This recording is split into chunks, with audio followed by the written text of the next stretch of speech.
নমস্কার, জয় শ্রীকৃষ্ণ, রাধে রাধে। পেঁপে গাছটা কি সুন্দর, ছোট্ট একটা পেঁপে গাছে পেঁপে ধরছে দেখুন ওদের বাড়িতে। কালির জিরা ফোড়ন দিলাম, এখানে বরবটি আছে, আলু আছে, রসুন আছে, পেঁয়াজ আছে, কাঁচা লঙ্কা আছে। ছেড়ে দেবো দেখুন।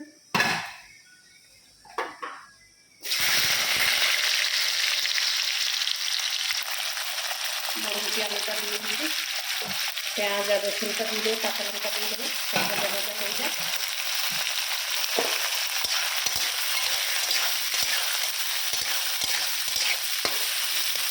একদম ভালো ভাজা হয়ে যায়। এখানে আছে আদা, জিরা, কাঁচা লঙ্কা, ধনে সব বাটা আছে, হলুদ, নুন, একটু চিনি আর গুঁড়া লঙ্কা। এটা ভাজা ভাজা হবে, দেখুন হালকা ভেজে আসছে। দেখুন পেঁয়াজ কত একটুখানি হয়ে গেছে। আমি 2টা লইট্টা মাছের রেসিপি ইউটিউবে দিয়েছিলাম, আপনাদের আশীর্বাদের লইট্টা মাছের রেসিপি 2 রকম দিয়েছিলাম ইউটিউবে, দারুণ চলছে। আবার এটাও লইট্টা মাছ, এটা অন্যভাবে করতেছি, আলু বরবটি দিয়ে করতেছি, ভেজে করিনি। এটাও ঠাকুর আশীর্বাদে, আপনাদের আশীর্বাদে, আপনারা যদি ভালো চান আমার আগে রেসিপিটা আরও ভালো চলুক, আপনারা লাইক কমেন্ট একটু করবেন। হ্যাঁ, দুটা তো দারুণ চলছে। এটা অন্যরকম রেসিপি, ভাববেন না একই রেসিপি বারবার দিচ্ছি। মানুষ একই জিনিস নানান রকমের করে দেয়। আপনাদের আশীর্বাদে ওই দুটো আরও ভালো চলছে। আমার ধারণা এই রেসিপিটাও ভালো চলবে। এবার মাছটা দিয়ে দেবো, মশলাটা দিয়ে দিই আগে, হালকা ভাজা হয়ে গেছে, মশলাটা দিয়ে দিলাম।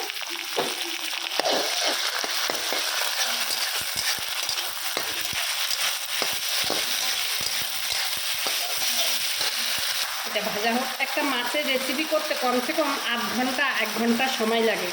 তাও যত পারি আপনাদের ইচ্ছা মতন শর্টে শর্টে দেখাবার চেষ্টা করি, কেটে কেটে স্কেচ করে করে দেখার চেষ্টা করি। এবার মাছটা দিয়ে দেবো, এটা ভাজা ভাজা হয়ে গেছে। মাছটা দিয়ে দেবো, এটা ভাজা ভাজা হয়ে গেল। এই যে লইট্টা মাছ নুন, হলুদ, লঙ্কার গুঁড়া মেখে রেখে দিছিলাম, মাছটা দিয়ে দিচ্ছি এখন। হয়ে গেছে এটা, প্রায় এটা হয়ে গেছে। একটা একটা করে মাছ দিয়ে দেবো।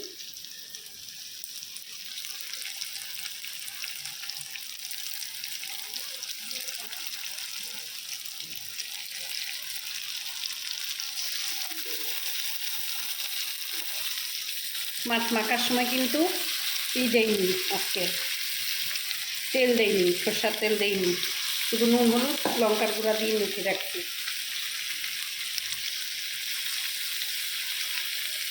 লইট্টা মাছের জল বেরোয়, শুধু ধুয়ে নিচে একটু লেবু দিয়ে, ওই জন্য একটু শক্ত শক্ত আছে। জাস্ট হালকা ঢেকে দেবো, কিচ্ছু করবো না।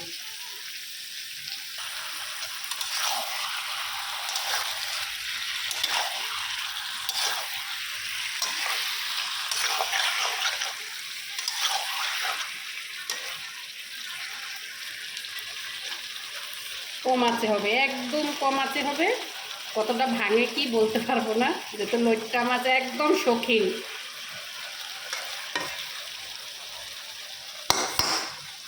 কিচ্ছু দেওয়ার নাই, শুধু হবে, হচ্ছে সুন্দর।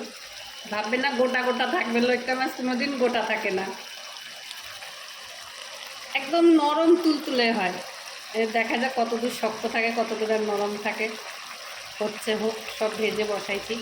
লইট্টা মাছটা হয়ে গেছে, নামিয়ে দিচ্ছি। স্কিপ করে করে দেখিয়েছি, নাহলে একটা লইট্টা মাছের ঝাল হতে তো জানেনি কত দেরি হয়। একটু ধনে পাতা দিয়ে দিচ্ছি, নামিয়ে দিচ্ছি। হয়ে গেছে।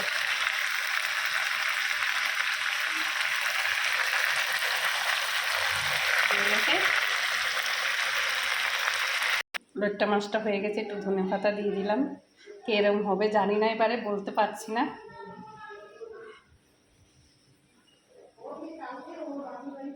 নামিয়ে দিচ্ছি লইট্টা মাছ, দেখা যাক কত দূর কী হয়। সবাই ভালো থাকবেন, রাখি, নমস্কার।